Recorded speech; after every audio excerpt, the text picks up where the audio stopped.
¡Hola! ¿Qué tal, amigas y amigos? Bienvenidos a un nuevo episodio. Sexto capítulo ya de esta tercera temporada. Pronto se dice, ¿eh? Casi nada. Pronto, casi nada. ¿Cómo estás, querida? Pues muy bien, estoy muy bien. Hoy es viernes, tengo ganas de fin de semana, de descansar, tengo planazos este finde. Qué guay. Bueno, sí, una calzutada con amigos, te quiero decir. Tampoco una gran cosa, pero que a mí son los planes que me gustan. Una calzutada es un plan catalán por excelencia. Sí. Son una especie, es que hay gente que no lo sabe. Claro, ¿verdad? hay gente que no sabe lo que son los calzots. De cebollas muy largas Sí, que se hacen exacto. hacia la brasa. Buenísimas. Y luego se untan en salsa romesco. Salsa romesco, que es deliciosa, Sí, ¿vale? es maravilla. Y esto es un plan muy típico de invierno, de que tienes un colega con una barbacoa y te dice calzutada en mi casa. Y ya sabes que eso va a ser bien. Planazo. Eso, y de fondo, disco de Rocío Jurado o Bad Bunny. Bad Bunny. No, solamente quiero escuchar ¿Todavía Bad Bunny. estás con Bad Bunny? Todavía estoy. Es que estoy obsesionada completamente. Entonces, pero bueno, ya está. Y Menos ese mal plan... que no das tú los Grammy, cariño, porque si no… ¡Ah! ¡Socorro! Nos vamos a comer un mocorro. Un mojón, la verdad que sí.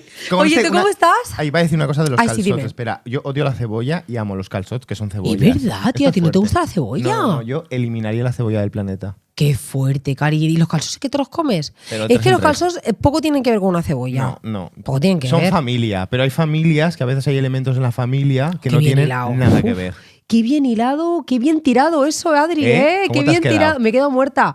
Porque Qué bien el tema- tirado tengo el que. tema- Porque el tema de hoy, El tema claro. de hoy es crecer en familias que duelen. Eso es. ¿No? Familias que duelen es el punto central. Entonces vamos a hablar de ese crecer dentro de una familia que hace una pupita aquí Que hace en el pupita, pecho. que hace pupita. Claro, este En el episodio está inspirado un poquito, ¿vale? En otro episodio anterior de la temporada 2, que fue el último, creo, además, que es Madres que duelen, que os recomendamos también que lo escuchéis después de escuchar este, que os va a gustar muchísimo. Avisamos ya que la calidad no tiene absolutamente nada que ver. Lo grabamos en casa después de ver La Mesías porque teníamos la necesidad de hablar sobre el tema. Eso lo teníamos que rajar nosotros. Pero el contenido está súper bien, es maravilloso. Así que id a escucharlo si tenéis un ratito también. Después de este, ¿a por qué nos quedamos aquí? Es el capítulo de Pipas en el Banco que más reproducciones tiene, que Sí, cada día pero con sube un diferencia, montón. ¿eh? Es como, Con diferencia, wow. sí, la Entonces verdad que dijimos, sí. vamos a abrir un poco más, ya no solo madres, vamos a hablar de familias que duelen. Eso es. Y ese es el tema. Vamos a hablar de los calzots, ¿no? De esa parte de la familia que está extendida y que es diferente, pero igualmente es… Y que es diferente. visita. Sí, totalmente. ¿Qué es una familia que duele? ¿Qué No. es una familia que duele? Pues mira, cuando hablamos de familias que duelen, hablamos de entornos familiares donde las relaciones en sí mismas generan malestar, ¿vale? Hablamos de conflictos, pero no solamente hablamos de conflictos abiertos, también hablamos de ausencias, de falta de apoyo emocional, de diferentes dinámicas, incluso abusivas, que perjudican seriamente pues, nuestro bienestar y nuestra relación con la familia también, ¿no? Claro. Perdone, Dale, dale. quiero solamente añadir una cosa, es que yo creo que este capítulo tiene una especial importancia porque al final, como en muchas otras cosas, nos hemos construido una idea de lo que tiene que ser una Ahí, familia, ahí. de cómo tiene que ser, de que una familia siempre es un lugar seguro, siempre es un refugio, y la realidad es otra muy distinta. Entonces creo que está muy bien que hoy le podamos dar un espacio a hablar de esto en el que todo el mundo se sienta reflejado, acompañado, al margen de la familia que tengas, que seguramente muchos pensamos, vaya desastre de familia. Pues no estás sola, amiga, porque es que, vamos, en todas las casas se cuecen habas, ¿no? Pues eso. Totalmente. Vamos a intentar, nos lo hemos propuesto antes de empezar a Sí. grabar, que este capítulo sea un poco más serio porque somos conscientes… No prometemos nada, pero No vamos a lo intentarlo. prometemos, vamos a prometer. La seriedad en nosotros es una cosa que sería un poco fliparnos, ¿no? Pero sí que queremos dejar claro que nos tomamos muy en serio este capítulo. Llevamos muchos años los dos haciendo psicoterapia y formamos parte también de una familia. Exacto. Y somos conscientes de lo que puede doler hablar de este tema, de lo difícil que puede ser para muchas personas escuchar algunas cosas que quizás aparecen en el capítulo. No vamos a dejar que el humor desaparezca de nuestros episodios No, porque en evidentemente. Pipas en el Banco hay pipas, risas y dos amigos y partiendo banco. de ahí. Y un Eso. banco, no todavía no, pero llegará el banco. El banco siempre… Llegará. Eso llegará. Llegará. Está Imagínate claro. grabar este episodio fuera, muertos de frío. No. Uy, madre mía, verdad. Con el viruji. Con el calefactor ahí. El lejos. calefactor ahí. La hoguerilla, ¿sabes? La hoguerilla. Vale, Bueno. entonces, antes estabas comentando, me gustaría tirar también por ahí, ¿no? Con Sí. el concepto de familia, ¿no? ¿Qué idea tienes tú? Olvídate de la tuya, ¿vale? Como cogiendo esa idea social que existe. ¿Qué sería una familia? Así como transversalmente. Bueno, pues yo creo que un poco la construcción social alrededor de lo que es una familia tiene que ver con amor, tiene que ver con armonía, tiene que ver con seguridad, pues con refugio, como decía antes, complicidad, apoyo, ¿no? Al final esto es un poco lo que nos venden, más hablando de valores, ¿no? Más allá de la configuración de la familia, madres o padres o hijos, hijes, lo que sea. Pero a nivel de valores o de cómo es una familia funcional, lo que nos han dicho siempre que tiene que ser es esto, ¿no? De hecho, nos han dicho, o sea, el mensaje que nos llega es que es así, ¿no? Punto. Y damos por hecho de que una familia... Partimos de aquí. Exacto. Siempre es un lugar seguro, ¿no? No sé, ¿tú cómo lo ves, Sí, Adri? totalmente de acuerdo. De hecho, yo quería decir, ¿no?, que es importante entender que la familia como elemento social es el primer grupo en el que pertenecemos. En el capítulo anterior, justamente hablábamos de lo que los demás piensen de mí, pertenecer como una necesidad humana. Esa necesidad empieza a desarrollarse ahí, en la familia, ¿no? Tú naces y formas parte de un grupo, que pueden ser 2 papás, 2 mamás, una mamá, un papá y una mamá, unos abuelos, unos tíos, un orfanato.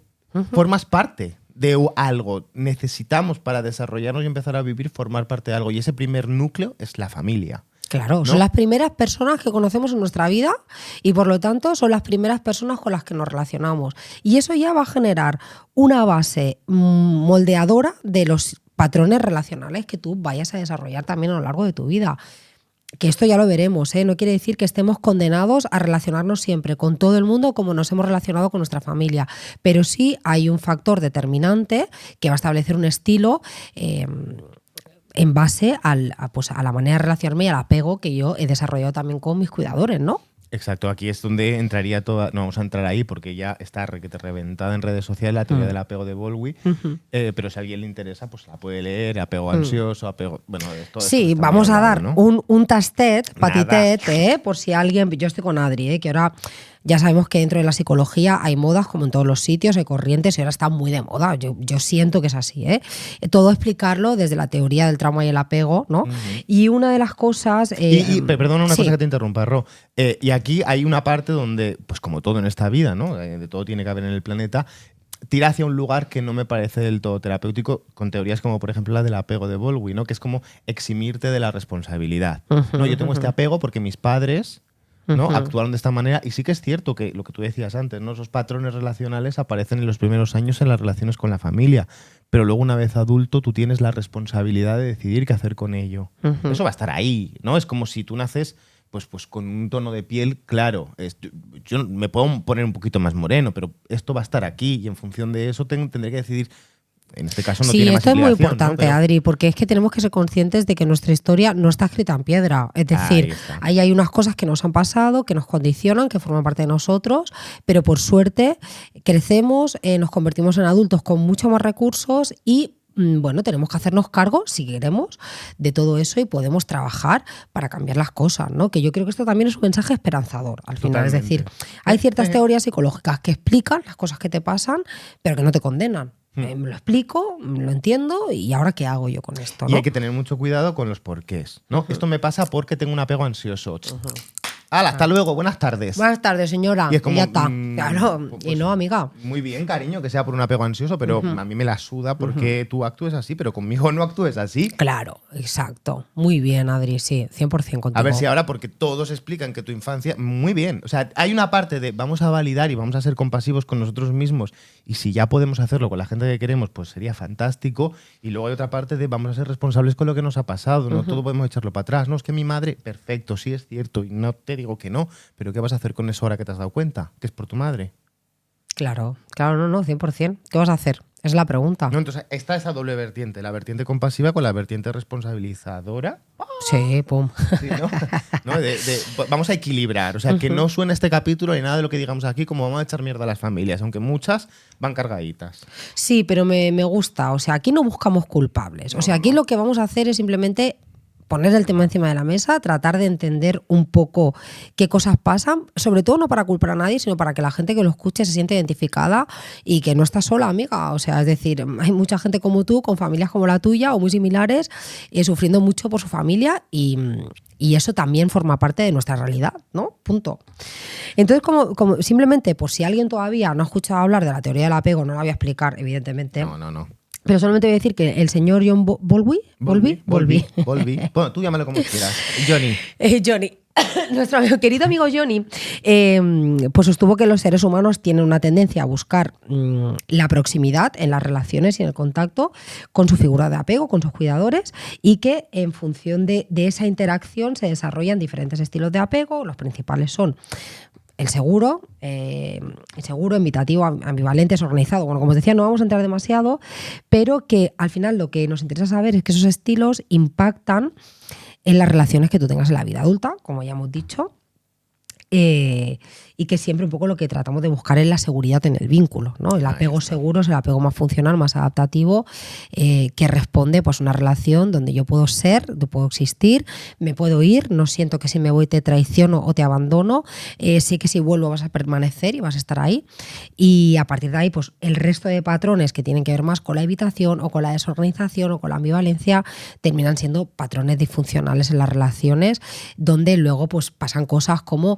que tengo miedo a que me abandones, o que siento que si te abandono o hago cosas que a mí me gustan te estoy traicionando en la relación, ¿no? Es decir, ahí ya se desarrollan ciertas moviditas, ¿vale? Que en parte tienen que ver pues, con cómo yo me he relacionado con mi familia, ¿no? Claro, lo que decíamos antes, para continuar por esta línea, ¿no? Es que en la familia es donde se establecen esas primeras patrones, donde se marcan esas primeras líneas. Aquí empieza a construirse la persona. Entonces, hay 1000 tipos de familias, hay 1000 tipos de... Será importante que lo veremos luego, ¿no? Como también ver las creencias que hay en torno a la familia, que de ahí que empezásemos. ¿Qué ideas tengo yo sobre lo que tiene que ser la familia? Olvídate un poquito de eso y céntrate en qué familia has tenido y desde ahí poder construir la persona que te apetezca en este momento ser. Y un elemento importante que casi siempre se ve como la mierda se barre dentro de casa y no se saca para afuera, ¿no? Los niños o las niñas empiezan a gestionar la crítica y los conflictos en función de lo que se hace en casa. Claro. ¿No? Ayer veía, fíjate qué curioso, estaba viendo un programa de televisión en Prime, una plataforma, y cuando terminó me saltó de repente el primer capítulo de Aída. ¡Wow! Y fue como, pues lo quiero ver. ¡Qué guay! No, venga, sí, voy a ponerlo. Sí, y hay una escena en la que Carmen Machi, que hacía de Aída, coge al niño, a Jonathan, porque se ha peleado con alguien hacia el colegio y va todo lleno de sangre, no sé qué, y le empieza a gritar y a agitarlo. Yo no sé de dónde has aprendido a comportarte así y a gritar. ¡Ah, qué bueno! Y me pareció una escena tan representativa, ¿no? De los niños aprenden a gestionar los conflictos y la crítica desde casa. Claro, aprenden todo desde casa, es así. Los primeros años, ¿no? Entonces, hay estudios, investigaciones, y esto no es de nuestra Universidad de Wichita, que trabaja para nosotros, sino del Journal of Child Psychology and Psychiatry, que mostraron que los niños expuestos a altos niveles de crítica o conflictos en casa tienen niveles mucho más altos de cortisol. Para quien no lo sepa, el cortisol es la hormona justamente que segregamos cuando estamos en situaciones de mucho estrés. Muy bien. ¿De acuerdo? Entonces, esta hormona, que está relacionada directamente con el estrés, produce en estos niños un estado de alerta constante, ¿no? Estas situaciones me producen mucho estrés, por lo tanto, el cerebro, toda la construcción del cerebro y de la identidad de la persona es defenderse de esas situaciones que en la infancia fueron peligrosas. Y fíjate, al hilo de esto, Adri, la crítica, como los conflictos familiares, de manera prolongada, provocan cambios en el funcionamiento de nuestro cerebro también. Es decir, no solamente la segregación de hormonas como el cortisol, sino que al nivel, vamos a decir, de estructuras cerebrales, ¿no? También pasan ahí cosas en el sistema límbico, en la amígdala, ¿no? Es decir, que se ven perjudicados por este nivel de percibir constantemente con mi familia, que debería de ser un lugar seguro, como un foco de peligro, ¿no? Claro, y partiendo de esta idea, es importante también entendernos como seres, como animales. Claro. ¿No? La madre Claro. y el padre, en el caso de la especie humana, en el caso de otras especies animales, el padre pues desaparece, y en la humana muchas veces también. se encarga de enseñar a sus crías cuáles son los peligros para que puedan ser independientes. La mamá leona les enseña a sus crías dónde cazar, dónde resguardarse. La mamá mono lo hace con sus chiquitines. Y la mamá y el papá humanos también tienen que hacer esto, ¿no? Esa es la función de los padres. Claro, en muchos casos no hay esa consciencia, pues porque no hay educación emocional o por la razón que sea. Entonces, los niños entienden como peligros cosas que igual no están siendo enseñadas a conciencia. Esos conflictos, mamá y papá peleándose todo el rato, generan una situación de malestar y ese es el conflicto. Voy a huir de los conflictos. Entonces ahí se desarrolla esa identidad. Todos los seres humanos tenemos que protegernos. Estamos construidos así. Tenemos que aprender que hay unos peligros. Ahora, depende de los padres donde coloquen el peligro y que le enseñen al niño. Totalmente. Mira, otra cosa que pasa en las familias, Adri, que en familias que duelen, es que se desarrolla muchas veces una serie de roles específicos, ¿vale? Pues dentro, mira, yo una cosa que trabajo mucho en terapia cuando trabajo la familia, porque al final tanto Adri como yo tenemos una perspectiva integrativa, ¿no?, de la psicología y de la psicoterapia, pero estamos formados en terapia sistémica familiar también, ¿vale? En un máster que hicimos juntos. Entonces, por cierto,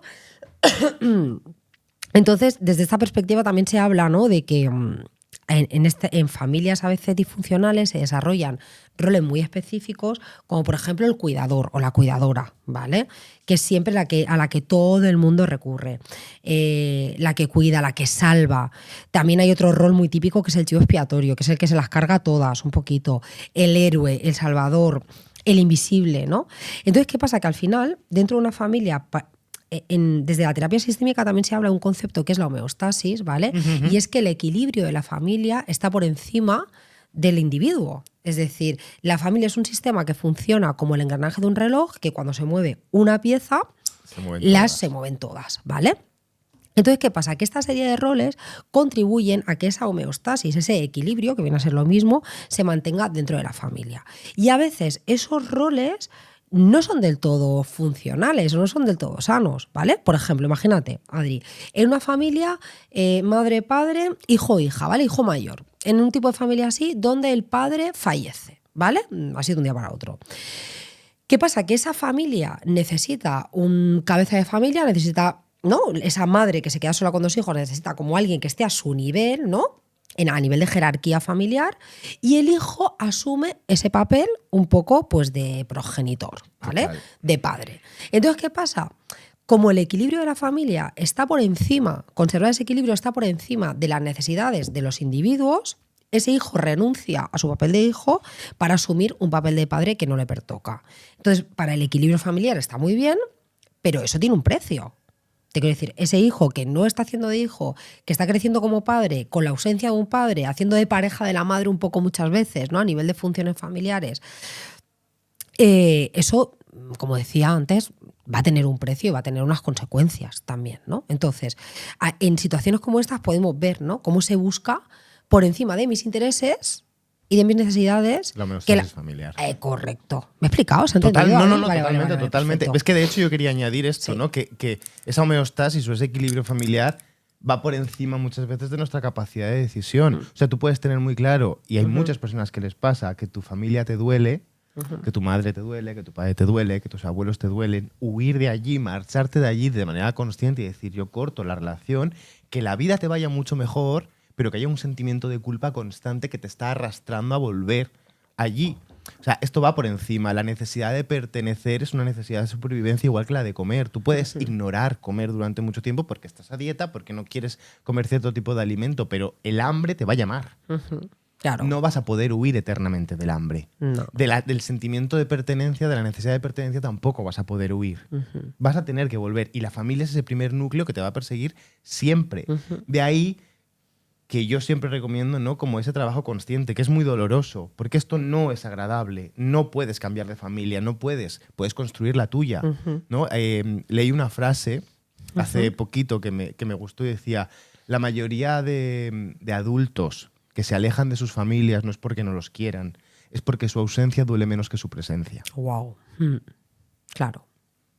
Y creo que es importante también recordar esto. O sea, las personas que necesitan alejarse de algún miembro de la familia no es desde el odio muchas veces, porque existe esa necesidad de pertenecer que no ha sido satisfecha. por una razón o por claro, otra. Claro, sí. Y vas a buscar satisfacerla en un lugar diferente, pero cargando con esa culpa que hay que aprender pues también a colocar en un lugar y decir, bueno, pues esto no ha podido ser por la razón que sea. Claro. Y que muchas veces también en la línea de lo que estamos contando, Adri, o sea, para desarrollarte individualmente, no siempre.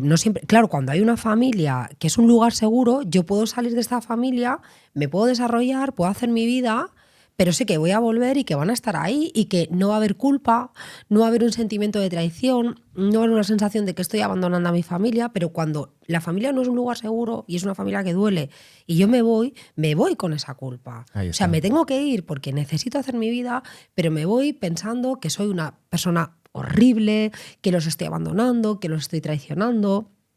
Entonces, esa es un poco la diferencia también, ¿no? De una familia, vamos a decir, que funciona o medianamente sana a una familia que duele, ¿no? Claro, a mí me surge aquí una pregunta antes de continuar, a ver cómo no está ni guionizada esta, ¿no? Pero me parece importante. ¿Qué sería entonces para ti una familia funcional? Para mí una familia funcional sería una familia segura.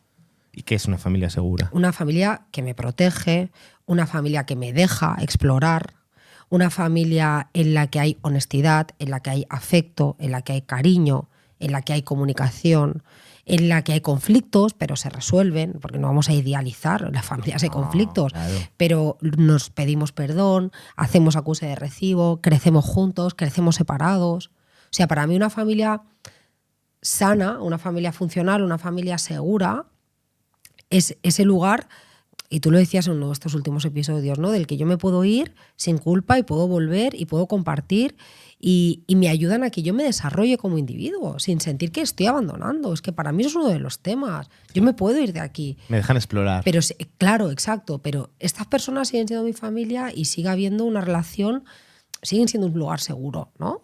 Yo para mí es eso, tío, no sé. Claro, y aquí entonces hay que tener cuidado con la idealización de la familia, porque es que también hemos crecido con muchas películas y muchas historias de estas. Yo recuerdo Solo en casa. O sea, a mí Solo en casa es una peli que hay una parte que me traumatizó mucho. No traumatizó, estoy poniéndome un poco exagerado, no, Cari, pero que a mí también, sí, que sé por dónde vas. O sea, yo me quería quedar solo en casa y que vinieran unos ladrones y montar el pollo que monta el Macaulay Culkin, pero había una parte de decir, ¿por qué mi familia no hace estos viajes tan guays todos juntos, ¿no? Con mis tíos, mis primas, ¿no? Era como, qué chulo. Y se idealizan ciertas situaciones que es que mi familia jamás se ha hecho eso. Quiero decirte, mi familia, a nivel identitario, ese elemento no lo tienen. Tenemos muchos otros. Chulísimos, sí, seguramente. Eso no. Pero la televisión, la música, nos dan imágenes de lo que debería ser una familia. Y es importante marcar y señalar que muchas heridas emocionales, todo el mundo tiene heridas emocionales. El que no tenga heridas emocionales es un robot. Claro, correcto, Entonces, sí. Esas heridas emocionales se tienen que producir dentro de la familia. Lo importante no es que se produzcan o no, sino cómo se reparan. Ahí está la funcionalidad de una familia. Familias que se ponen tristes por eventos, por una pérdida, por lo que sea. ¿Cómo gestionas esa tristeza? Que se enfadan. ¿Cómo gestionas esa rabia? Ese es el trabajo funcional de una familia. No sentir cosas y que todo sea yupi guay. Está claro, eso es mentira. Totalmente. Mentira. Y luego también hay otro tema que yo creo que es muy interesante, que es que ocurre en estas familias que duelen, que son las dinámicas familiares disfuncionales que tienden a repetirse entre generaciones, ¿no? El trauma intergeneracional que se conoce. Correcto, ¿vale? Por ejemplo, pues padres muy críticos, ¿no? Muy exigentes o muy perfeccionistas, que tú lo mamas eso en tu familia y lo ves así. Hay muchas probabilidades de que tú puedas repetir esos patrones en la familia que tú construyas después. Pero también hay que decir que si yo me doy cuenta de que eso es algo que no me ha gustado en mí, que yo es algo que no quiero trasladar, también puedo ser el eslabón que rompa la cadena. Es decir, es lo que decíamos antes, la historia no está escrita en piedra. Yo tengo esta herencia familiar en la que mi tendencia es a ser crítica, exigente, perfeccionista, que me doy cuenta de que me sale con mis hijos, me doy cuenta de que... Pero si me doy cuenta, puedo, exactamente lo que tú decías, puedo reparar y puedo cambiar, ¿vale?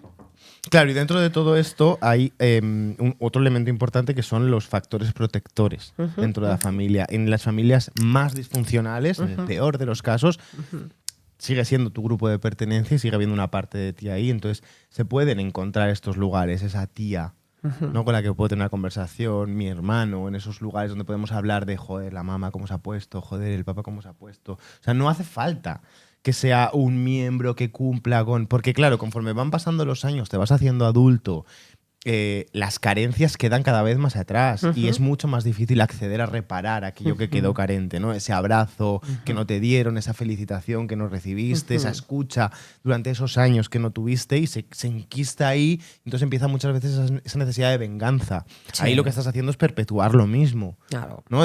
Tu vida adulta sigue estando condicionada por unas decisiones que una madre, un padre, un tío, un abuelo tomaron desde su propia neurosis o desde su propia violencia. Entonces también ahí está lo que decíamos al principio, ¿no? Trabajarnos y poder ser conscientes de este ha sido mi entorno, ahora que quiero. Y aquí tenemos apuntada una frase que me gusta mucho, que dice: nuestra familia nos condiciona, pero no nos condena. Claro, correcto. Y es importante tener en cuenta esto. Puedes elegir, y aunque la familia duela, sí es verdad que partes de un estado, de un lugar triste o que siempre va a estar ahí, pero se le puede dar la vuelta. Y tanto, madre mía, sí, sí.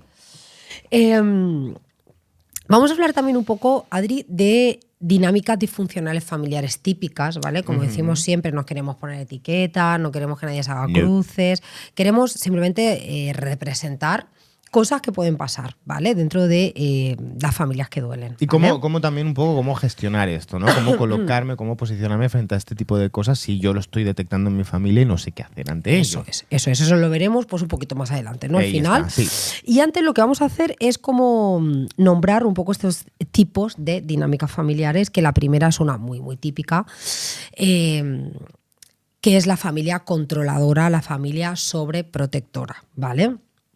Donde el control excesivo genera dependencia y limita, como decíamos, la individualidad, ¿vale? A mí, por ejemplo, me viene a la cabeza, pues yo, que soy una madre con un estilo bastante sobreprotector, ¿vale?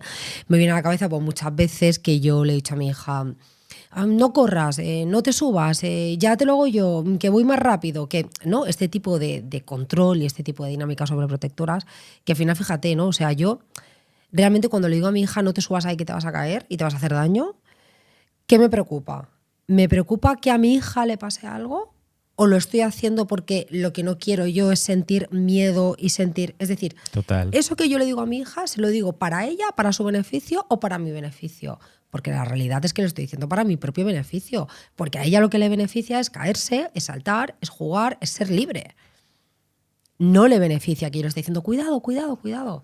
Eso se lo digo a ella, pero lo digo para mí, no para ella, ¿no? Entonces, aquí hay dinámicas muy de sobreprotección, muy sutiles, ¿vale? Muy cotidianas, muy metidas en el día a día, pero que ese goteo constante generan al final que en el hijo, en este caso la hija, genere inseguridad, una baja autoestima, genere ese vivir con miedo, ¿no? Yo siempre digo que al final niños sobreprotegidos son adultos inútiles, Adri, porque son adultos que no saben qué hacer con su vida, claro, ¿no? Se pierde. Y ahí sí que, pues, como pequeña píldora, ¿no? Es muy difícil cuando hay una madre, un padre y es ahí, o sea, tiene que ver con el miedo que ellos tienen a cómo voy a vivir o cómo voy a sostener lo que te pase a ti, el miedo de que estés enferma, de que te caigas, de que tengas un accidente, de que tal.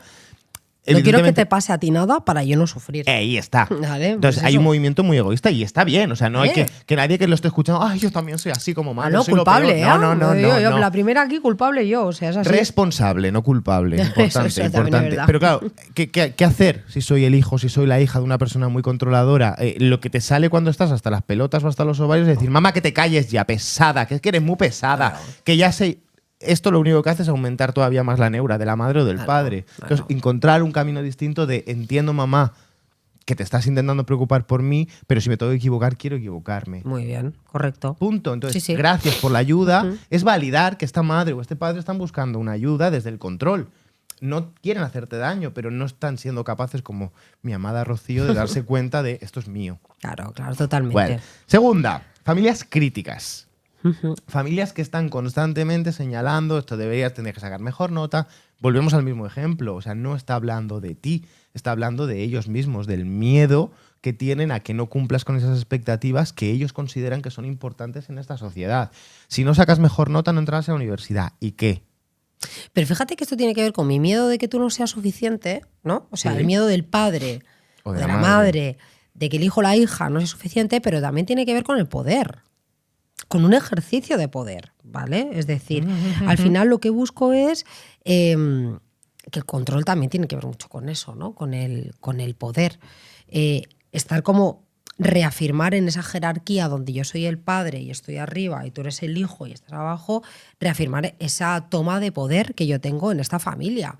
Aquí se va a hacer por lo que yo diga y se va a hacer además desde la crítica y desde el machaque. Ahí está. ¿Vale? Entonces te critico, te machaco, te ahogo, vivo y viva, simplemente para reafirmar mi posición de poder, que esto muchas veces tiene que ver pues, con una baja autoestima de ese padre o de esa madre. Que seguramente viene de la misma crítica y ha encontrado la manera de colocarse arriba replicando ese mismo patrón, que es exacto, me pongo arriba de su y familia. critico. Claro, que viene de su familia de origen. A mí me criticaban, ahora soy yo quien critica, por lo tanto estoy arriba. Claro, porque esa es la manera de ser importante. Ahí está. Esa es la manera de tener poder. ¿Vale? Insistamos en que es una manera neurótica. Y cuando hablamos de neurótico no hablamos de locura, hablamos de no consciente. Es un intento de supervivencia. Totalmente. Que la mente humana es complicadísima, ¿eh? Nos necesitaríamos 79 eso es, tiene tela marinera. temporadas para explicar un poquito solo. Total. Bueno, tercer punto, ¿vale? Tercer tipo de dinámica de funcionar, familias ausentes. Y las familias ausentes van desde ese padre que se fue a comprar tabaco y nunca volvió, ¿vale? Hasta ese padre que fuma el tabaco en su casa, pero que está como un mueble del IKEA, ¿vale? Sentado en un sitio sin hacer absolutamente nada, ¿vale? Hablo del padre, hablo de la madre, entenderme eso por poner un ejemplo, es más ¿vale? arquetípico el padre. Más arquetípico, la verdad que sí, ¿no? Ese padre donde no está disponible a nivel afectivo, donde yo quiero compartirle cosas, pero siento que lo que yo le quiero contar no genera un interés en él, no genera una emoción, no hay un feedback emocional, ¿no? Me ve llorar y pasa por mi lado y como no sabe qué hacer, pues se va corriendo. Es decir, las familias ausentes también pasa por eso. No hace falta que mi padre se pire de mi familia para sentirlo ausente. Puede estar y sentir que no está en ningún momento conmigo, ¿no? Y esto no tiene que ver contigo, porque aquí es donde mezclamos a papá o a mamá con el hombre y la mujer que son. Y yo en terapia esto es una cosa que siempre digo.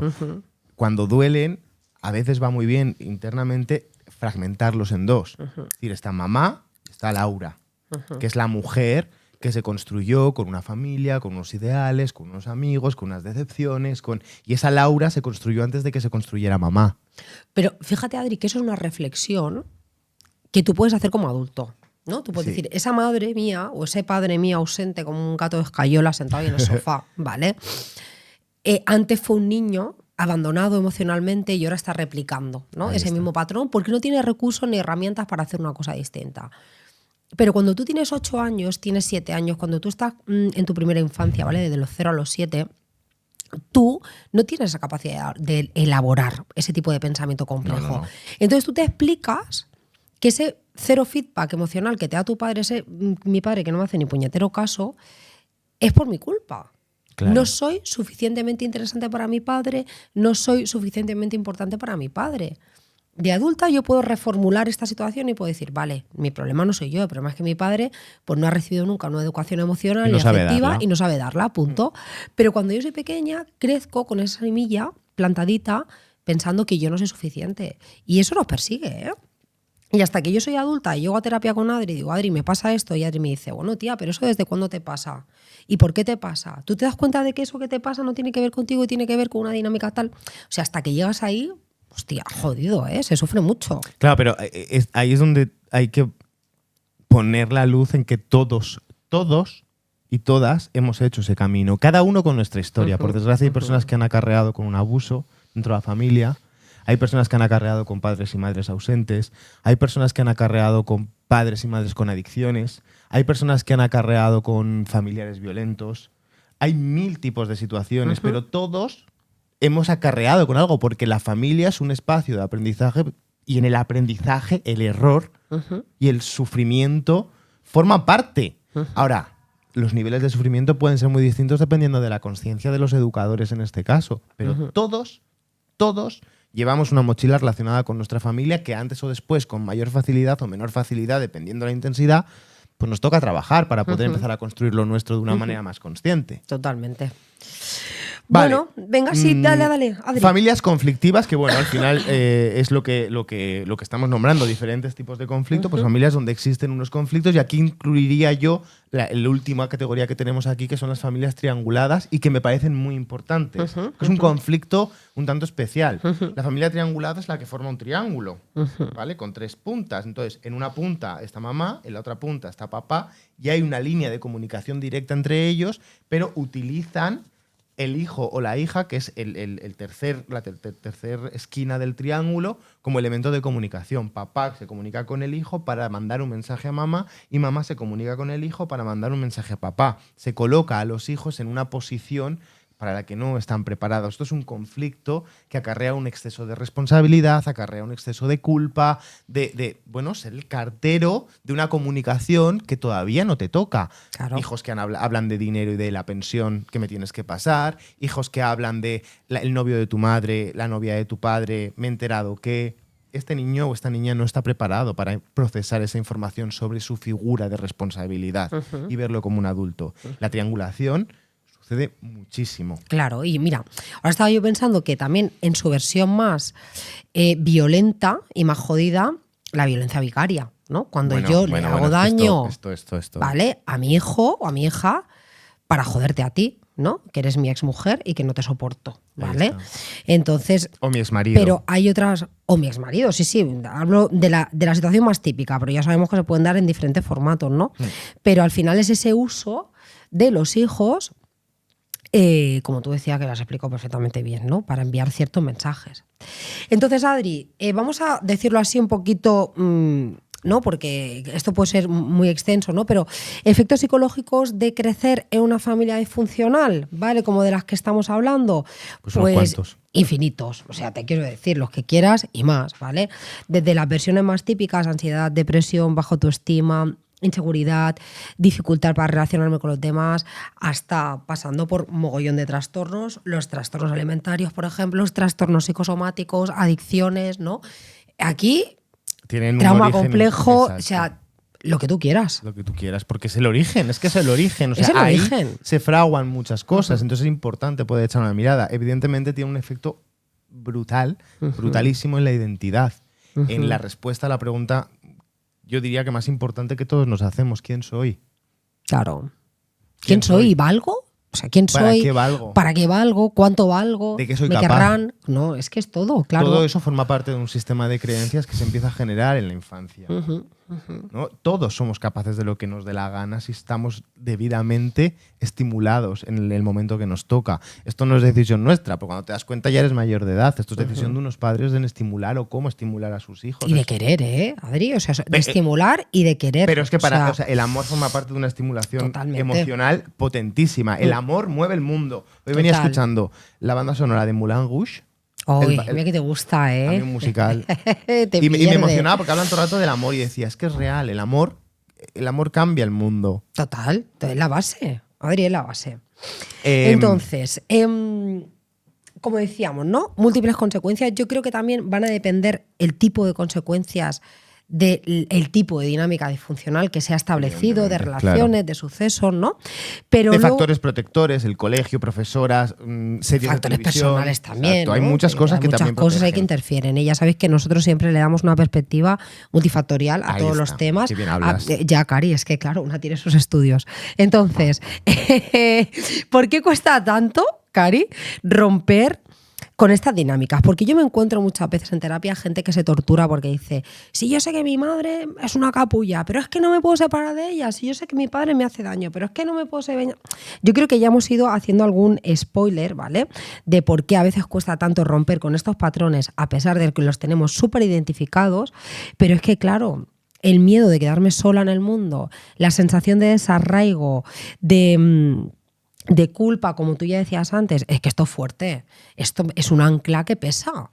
Es como la necesidad de comer, la necesidad de dormir, la necesidad de respirar. Necesitamos un grupo de referencia. Entonces, cuando te alejas de la familia, hay personas que encuentran grupos de referencia en otros lugares, en el equipo de trabajo, en una secta, en diferentes lugares. Pero todos necesitamos formar parte de ese algo. Claro, luego hay otro elemento que lo pone muy complicado y es la visibilidad social que hay en torno a las familias. Tú te metes, hace escasas semanas era Navidad, tú te metías en redes sociales y yo todo lo que vi eran familias felices.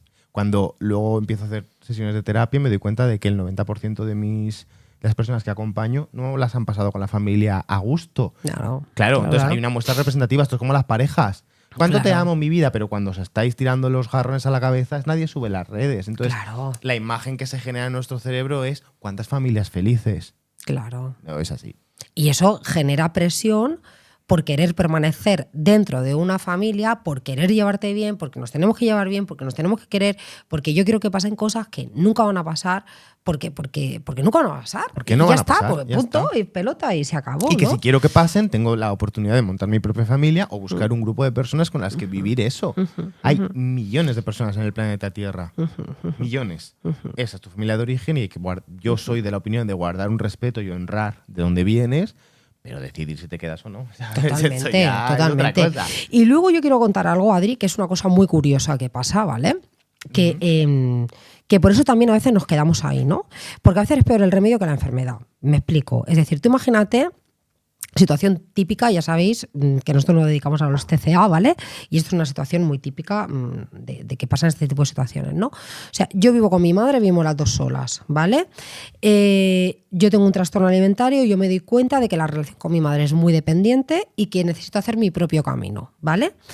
¿Qué pasa? Que esa niña, esa mujer, ¿vale? Empieza a hacer su propio camino, empieza a ser más autónoma, más independiente, empieza a mejorar y de repente la madre hace ¡pum!, se deprime y se mete en la cama. ¿Por qué? Porque mientras esa hija estaba enferma, la madre tenía un propósito en la vida, que era cuidar de su hija. En el momento en el que esa hija mejora, sale adelante y es independiente, la madre pierde el propósito, pierde el motivo por el cual se levanta cada mañana, el objetivo de su vida, que es cuidar de su hija y que sane, y de repente se queda vacía. ¿Y ahora qué hago? ¿Y ahora cuál es mi propósito en la vida? Me levanto por la mañana y ¿a quién cuido? Depresión, ¿vale? Nos caemos. Entonces, claro, ahí se forma un binomio, ¿no? de relacional en el que una esté mejor del problema hace que la otra esté peor y eso muchas veces nos atrapa dentro de la relación optando por no sanar. Porque claro, si yo estoy mejor y mi madre empeora y mi madre se enferma, pues igual sacrifico yo mi vida, ¿no? Por mi pobre madre, que además está sola y no sabe lo que hacer sin mí. Y aquí es importante decir que este proceso lo está explicando una psicóloga. Claro. Con estudios. O sea, esto no sucede de manera consciente, no podemos darnos cuenta de manera consciente. Muy importante decir esto. ¿Sabes? Hace falta elevar una conciencia y que haya un trabajo porque reconocer, me estoy enfermando porque no quiero que mi hija sane, reconocer esto es súper chungo y hace falta mucha terapia para poder hacerlo desde un lugar no culpable y responsable. Entonces, esto puede estar pasando en tu familia ahora mismo y tú digas, sí, es eso. No vayas a tu madre y le digas, mamá, tú te enfermas porque no quieres que yo me... Cuidado, que estas cosas son muy sensibles y esto yo siempre digo que la familia son como los cimientos de un rascacielos. Tú puedes querer cambiar un pilar de los que lo sostiene, pero no puedes hacer así. Porque te cae encima el rascacielos. Claro. Y muy importante esto que dice Adri, y yo lo quiero recalcar, o sea, ojo con esto, porque estos procesos son inconscientes y lo que buscan es esa unión y esa pertenencia. No hay una hostilidad intencionada, ni un querer hacer daño a nadie, ni un inventarme que me estoy enfermando para que tú no te vayas, pero pasan, ¿vale? No hay una conciencia plena en la mayoría de casos, pero son dinámicas que ocurren, ¿no? Al final son familias psicosomáticas en las que este tipo de cosas pasan, ¿no? Y esto pasa, todos tenemos procesos inconscientes. Sí, madre mía, todos. Entonces un poco para ir terminando, el capítulo evidente da para mucho más, por favor. Sabemos que, insisto, lo hemos dicho al principio y ahora este capítulo remueve, puede ser que haya cosas que os estén... Sentidos libres de dejarnos un comentario, escribirnos un mail con oye, por favor, hablad más de este tema. Es un tema muy general para un capítulo de 45 minutos, entonces a mí personalmente me encantaría seguir hablando de esto. Me encanta. Si hay algo que os parezca interesante, nos lo contáis. Mandadnos 5 puntitos importantes muy generales para como estrategias. Punto 1. Reconocer estos patrones, poner foco y reconocer patrones. Punto 2, poner límites, ¿vale? Ya sabemos que esto es muy complicado, otro capítulo podemos hablar de cómo poner estos límites, pero los límites a veces son verbales, a veces hay que tomar distancia, para volver, a veces para no volver, pero establecer límites y protegernos. Tercer punto, buscar apoyo externo. La familia tiene su propio sistema y a veces hay que poder salir con un terapeuta, con un mediador, con un amigo, con un libro, ¿no? Buscar apoyo externo que me meta nuevas ideas en la cabeza y que me abra la perspectiva. Otra cosa interesante que también hemos dicho, ¿no? Seamos esa semilla, ¿vale? Que rompe con todo lo anterior. Es decir, podemos reconducirnos, podemos construir nuevos roles, podemos definirnos de una manera distinta de la que nos hemos definido dentro de nuestra familia. Y por último, construir nuevas dinámicas. Elegir tú, si ya estás en ese punto consciente de yo quiero tener una relación de este tipo, yo quiero vivir así, yo quiero experimentar este formato relacional, buscar fuera de la familia ese formato.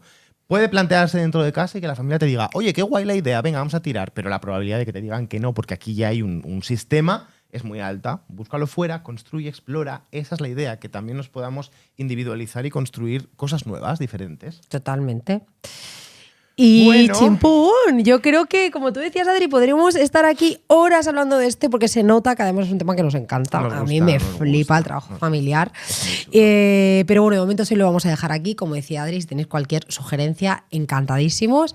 Por y nada, supuesto, Cari, compartid este episodio con aquellas personas que conozcáis, con las que igual en algún momento habéis tenido una conversación de familia y no lo han hablado con nadie, que nos escuchen y que puedan tener ese espacio también de reflexión en bonito. Eso es, amigas. Gracias y nada, por escucharnos. gracias, amigas. Recordemos redes sociales, que siempre se nos olvida si no.